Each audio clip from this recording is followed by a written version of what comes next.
Hello po, good afternoon. Nandito po kami ngayon sa Barangay Lusok, sa Santa Cruz, Marinduque, sa isa po naming client sa solar na si Ma'am Marina Mansalapos. Ayan, siya po. Hello po, good day.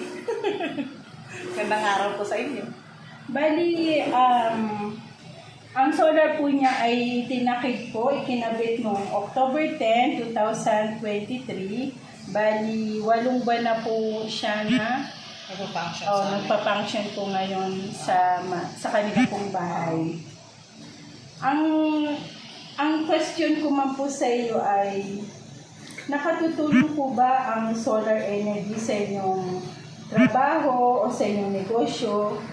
Kung halimbawa pong meron po, ano po yung pinakang the best po na naibigay po ng solar? Sobrang laking tulong.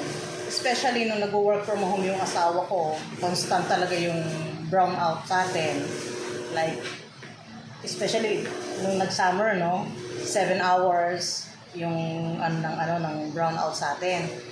So, yung tulong sobrang laki ang masasabi ko. Tapos, nakakatulong din ako sa kapwa ko dito sa environment namin. Kasi ma'am Oo. Tapos, yung last time na nagbagyo, so nag-brown out sa amin ng 5 days.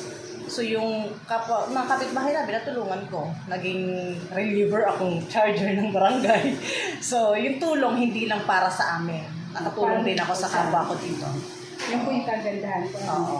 Ano naman ma'am yung may papayo mo po sa mga gusto po na mag-invest sa solar po? Okay, masasabi ko sobrang worth it.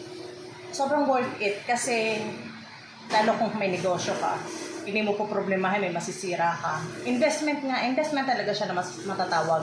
Kasi kung may negosyo ka, for example, hindi masisira yung mga stocks mo. Ako may maliit akong business, ito lang sa amin. Pero worryless ako.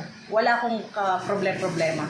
So, nasa control mo na lang kung paano, alternate mo na lang yung kung mag-invest ka sa simula, maliit lang. Pero ang importante, meron ka. Kumbaga parang may marirelayan ka kung wala itong kuryente natin dito sa probinsya natin. Ma'am, sa tingin mo po, may re-recommenda mo po ba yung solar energy bilang alternative source ng power? Tapos, ano po yung magiging rate ninyo from 1 to 10 sa RJ Solar na nagtakip po ng... Okay. Sobrang highly recommended ang alternative na natin, no? Tapos, masasabi ko, yung company ninyo is the best.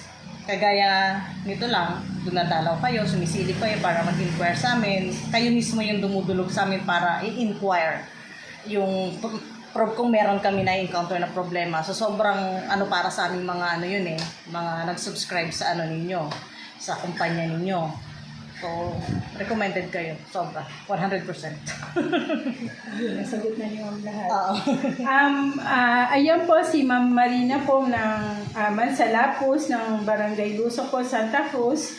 At yan po yung kanyang pong masasabi po kung natungkol po dun sa solar energy na naibibigay po o naidudulot po sa kanila pong pamilya.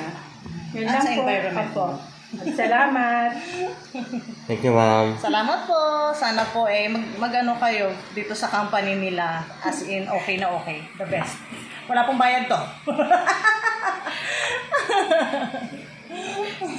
Ito po yung setup po na kinuha po nila sa RJ Solar na may 6,000 watts na inverter at 200 Ah na lithium battery.